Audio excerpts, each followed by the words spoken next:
Assalamualaikum warahmatullahi wabarakatuh. Alhamdulillahirrabbilalamin. Syukur kita kepada Allah Subhanahu wa Ta'ala yang telah memberikan nikmat, memberikan hidayah kepada kita, sehingga di semester ini kita masih diberikan kesempatan untuk bertemu. Dan melalui lantaran dari Ibu Kaprodi, perjumpaan kita di semester ini berada pada mata kuliah penelitian pendidikan 1 atau berfokus pada metode penelitian kualitatif. Rekan-rekan mahasiswa program studi pendidikan guru sekolah dasar STKIP PGRI Pacitan. Yang kedua, saya ucapkan selamat juga karena rekan-rekan sudah memasuki semester yang berbeda.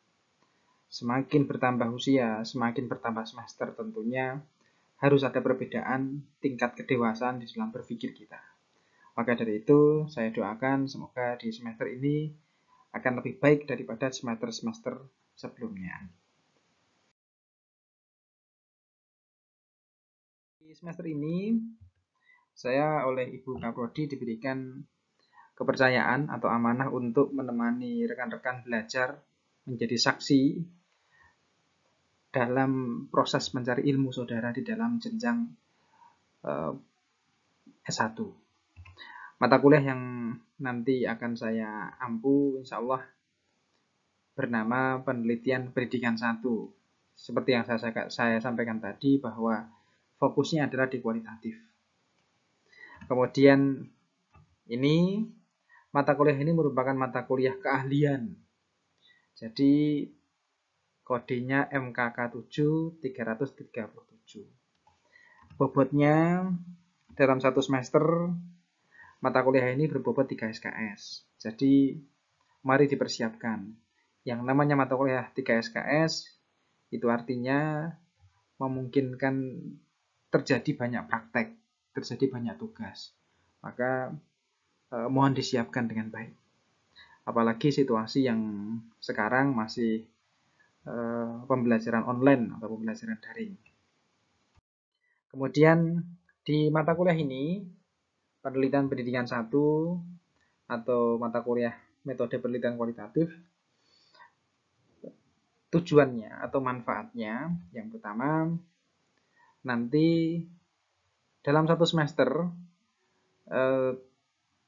saya berharap bahwa rekan-rekan bisa memahami dasar-dasar penelitian pendidikan, tentu dengan menggunakan metode kualitatif. Karena banyak jenis metode penelitian itu tidak hanya kualitatif gitu kan. Tetapi salah satunya kualitatif.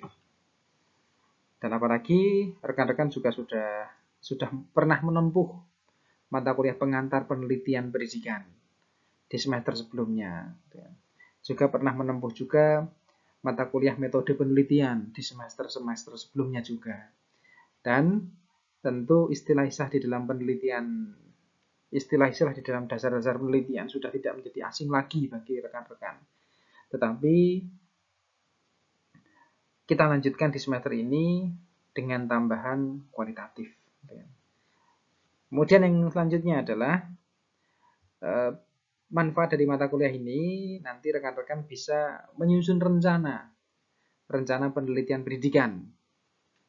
Karena sudah tinggal hitungan waktu yang pendek saja, rekan-rekan sudah harus memasuki dunia skripsi. Itu artinya sebentar lagi ijazah S1 sudah ada di tangan. Maka agar tahapannya biar berjalan lebih lancar, maka mari di semester ini kita susun rencana penelitian dengan baik. Kemudian yang ketiga adalah rekan-rekan nanti bisa melaksanakan penelitian pendidikan nanti dengan metode kualitatif. Nah, di dalam semester ini nanti bersiap-siap, silakan mempunyai target masing-masing.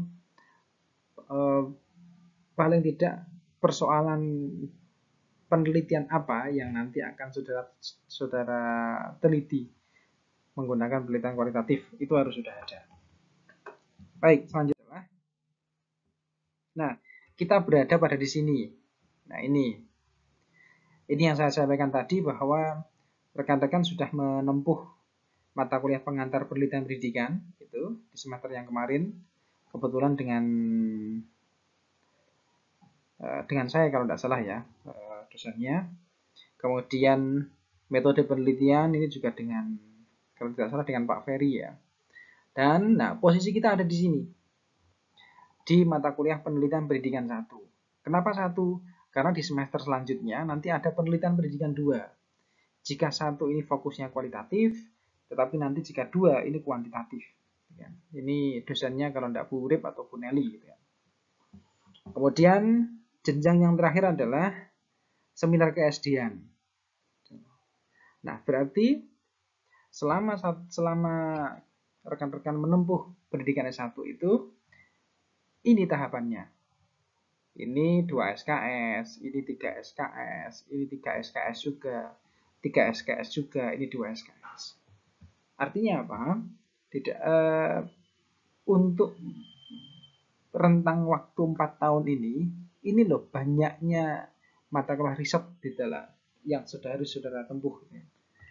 Itu sebagai pertanda bahwa dunia riset memang betul-betul harus saudara kuasai sebelum nanti saudara lulus di dalam S1.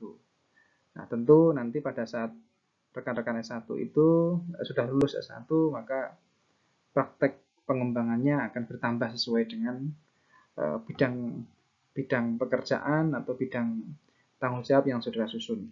Kemudian selanjutnya adalah pertemuan harian. Pertemuan hariannya nanti di dalam satu semester itu ada 16 pertemuan ya. Itu termasuk juga ujian tengah semester dan ujian akhir semester. Oke, pertemuan 1. Nah, hari ini kita ada pertemuan 1 ya, kontrak belajar. Sebagaimana kuliah-kuliah saya sebelumnya bahwa di pertemuan 1 itu kita bicara tentang kontrak belajar. Akan seperti apa satu semester kita ke depan. Nah, ini nanti akan saya jelaskan tentang materi perkuliahan yang akan kita pelajari bersama selama satu semester ke depan. Kemudian tugas-tugas. Ini sepertinya tidak mungkin ya, kuliah tanpa tugas itu tidak mungkin juga. Tapi jangan khawatir, tugas-tugas yang saudara peroleh itu insya Allah tidak akan membebani.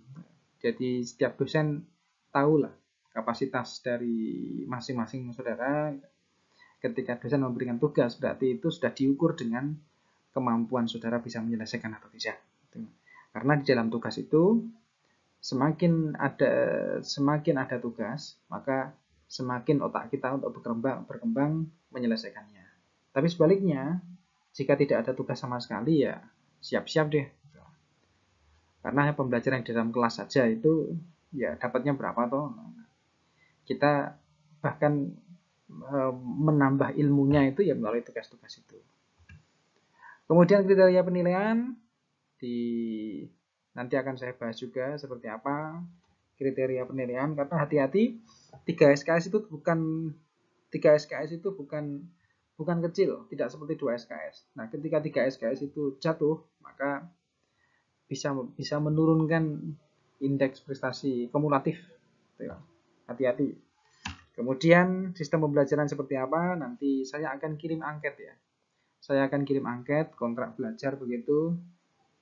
Apa yang saudara inginkan dan apa yang saya inginkan nanti siapa tahu bisa bertemu di tengah-tengah. Karena situasi daring seperti ini, pandemi COVID-19 seperti ini, gitu, masih membuat tantangan untuk kita belajar.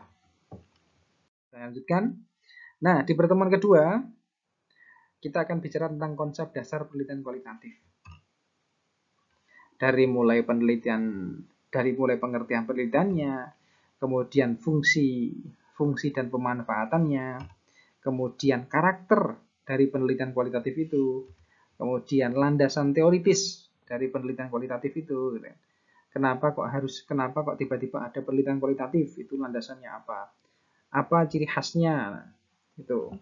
Jadi nanti di pertemuan kedua kita akan membahas tentang itu. Selanjutnya, perbedaan dengan penelitian kuantitatif.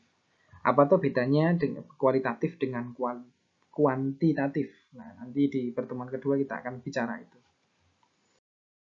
Kemudian yang ketiga, pertemuan ketiga, kita akan bicara tentang prinsip, prosedur, dan ciri-ciri penelitian kualitatif.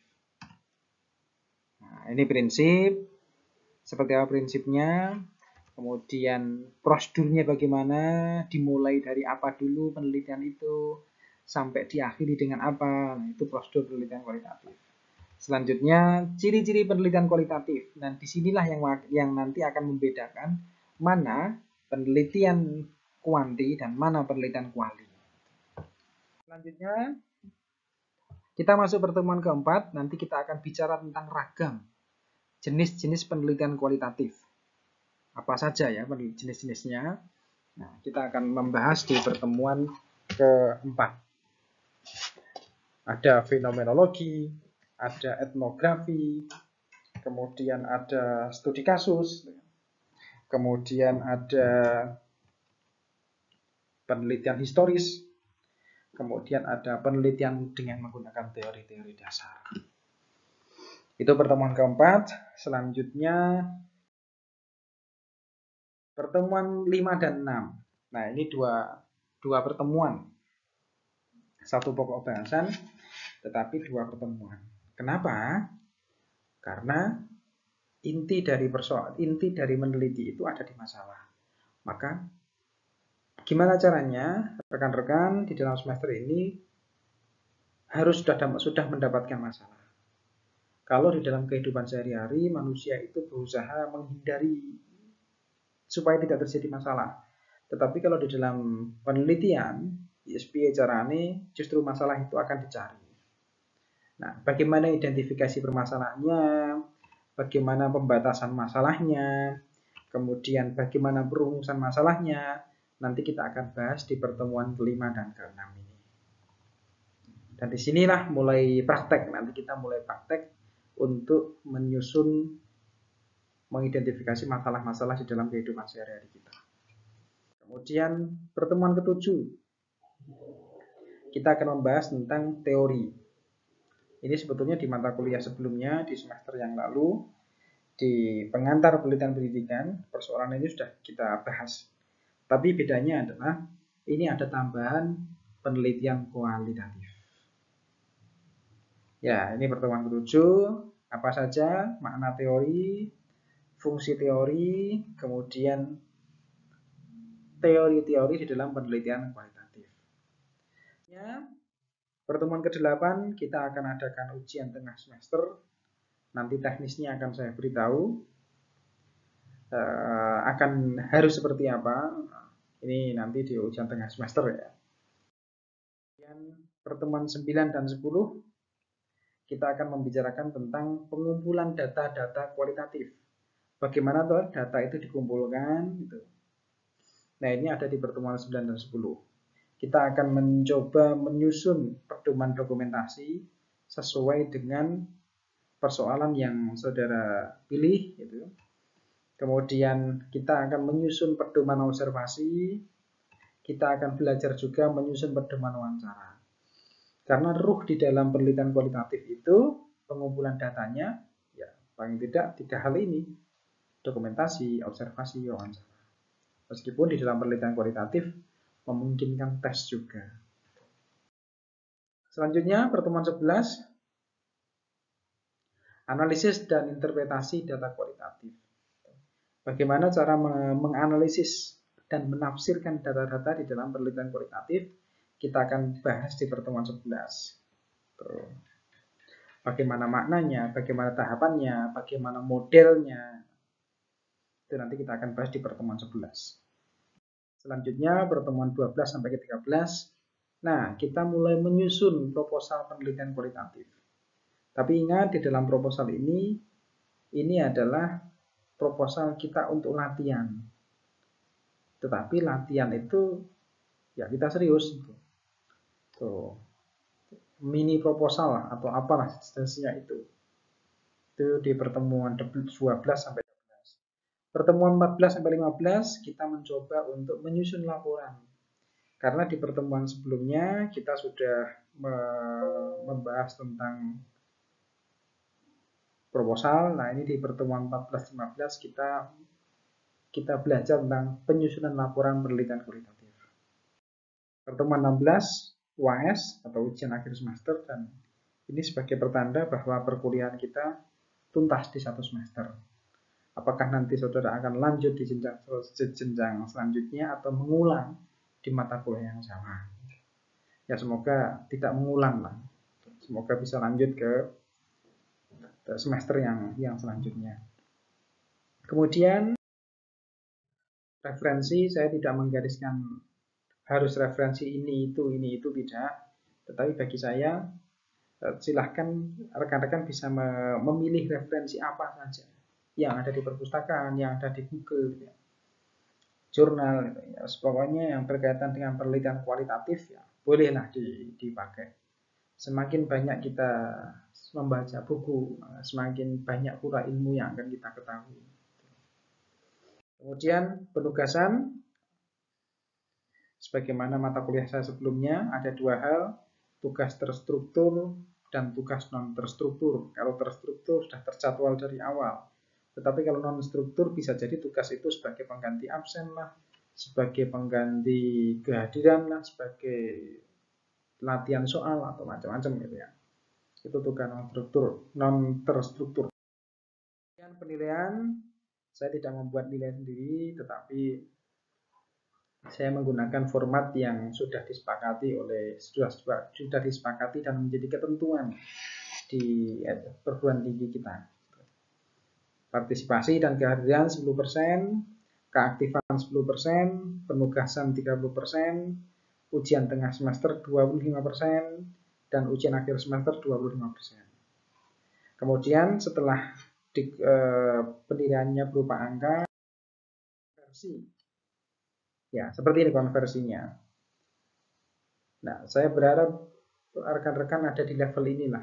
Kalau enggak A ya amin lah gitu ya. Sehingga lulusnya bisa maksimal.